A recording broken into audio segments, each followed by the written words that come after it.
સમગ્ર ભારતના લોકપ્રિય વડાપ્રધાન ગૌરવમાંથી નરેન્દ્રભાઈ મોદીનો ગુજરાત પ્રવાસ, ખાસ કરીને સોમનાથ સ્વાભિમાન પર્વ, જે પ્રકારે આખા કાર્યક્રમનું આયોજન માનનીય મોદી સાહેબના વિચાર કરના માર્ગદર્શન નીચે ભૂપેન્દ્રભાઈ અને હર્ષભાઈના સતત દેખરેખ નીચે થયું છે.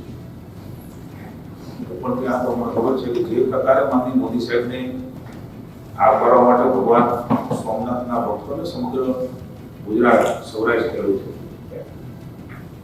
સાહેબનું મંદિરમાં આગલા દિવસે આવું 10 તારીખે 11 તારીખે શૌર્ય યાત્રા, શૌર્ય સભા, એ ઉપરાંત પણ અભૂતપૂર્વ કહી શકાય ઐતિહાસિક ઓમકારનાથના જાપ, કે અલૌકિક વાતાવરણ ભગવાનના સાનિધ્યમાં એવા મહાપુરુષનું પણ નિશ્રા, એટલે કે માનનીય મોદી સાહેબની નિશ્રા પણ મળી. કાર્યક્રમના શું ઉપેર પણ મેં જે દેશે જોયું છે, આ વિરુદ્ધ થયું છે. સાહેબ ગયા ત્યારે સાહેબને આવકારોમાં અભિવાદન ની આખી રોડ શો જેવું થાય. સાહેબ બહાર નીકળે ત્યારે પણ મંદિરમાં પટાંગણ લાંબુ છે. સવારે આવે ત્યારે પણ થાય, હજારોની ભીડ. બહાર નીકળે ત્યારે પણ થાય.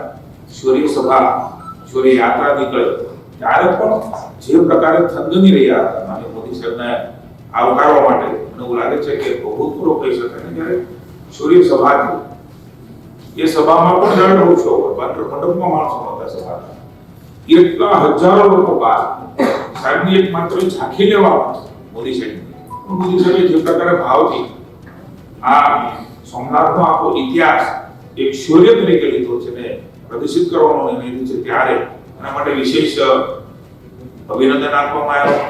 અને રાજ્યની સમગ્ર જનતા, રાજ્યના મંત્રીમંડળે આભાર માન્યો. વહીવટી તંત્રને પણ વિશેષ 4 દિવસની અંદર તમામ કાર્યક્રમો મોદી સાહેબનો આખો પ્રવાસ અલગ અલગ પ્રકારે 4 દિવસની અંદર કે આખું ઉભો કર્યો છે. એટલા માટે વહીવટી તંત્ર, પોલિટિકલ વિંગ, ભારતીય જનતા પાર્ટીના માનનીય પ્રમુખશ્રી, એમનો પણ સહયોગ, કાર્યકર્તાઓનો પણ સહયોગ, પ્રતિનિધિઓનો પણ સહયોગ, એ પ્રકારે ખૂબ મહત્વનું કહી શકાય. એ પ્રકારે અલગ અલગ જગ્યાએ સમગ્ર દેશમાંથી પણ લોકો આવતા હતા. આ સોમનાથનું શૌર્ય અને સંસ્કૃતિ સમગ્ર દેશને ખૂણે ખૂણે પહોંચાડવાનો પણ નિર્ણય એ થયો છે. ત્યારે મને કહેતા આનંદ થાય છે કે મોદી સાહેબ 1 વર્ષ સુધી આ સોમનાથ સ્વાભિમાન પર્વ સમગ્ર દેશમાં ઉજવવાનું નક્કી કર્યું છે. ગુજરાતમાં સ્વાભાવિક છે કે સોમનાથ દાદા એ વિશ્વના છે,